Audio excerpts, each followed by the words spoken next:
Hi, I've been looking about what I wrote about this class on the website here, and it strikes me that a lot of it is about objective facts. So believe me, I'm going to talk about those in this class. I'll have data, for example, on exactly how much the classical music audience has aged.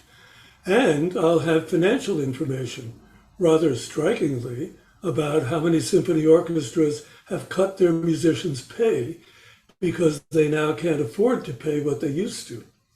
But there are also much more personal things going on. Think about classical musicians, orchestral players fighting the pay cuts and always losing the fight. Or my students, the ones I've taught for years at Juilliard and now teach at Peabody. They love classical music, they want to make their living playing it, but will they be able to? Think of people who run classical music organizations. I've seen some completely bewildered by the decline of classical music. I've seen some who tried new things that absolutely did not work. And I've seen some try new things that worked very well. So for at least a while, their organizations had more impact in their community. And then I think about people in the classical music audience, older people who love classical music with all their hearts. And over the years, they've said to me, "Oh, classical music is so beautiful. Why don't young people like it?" And that's a cultural phenomenon that we will definitely study. The reasons young people and a lot of older people now too just don't care about classical music.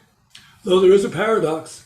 Some younger people do love classical music so much that they want to be professional classical musicians. We'll discuss that too. And then there's me. My musical life has been a journey, starting in classical music, going over to the pop music world, and then coming back to classical.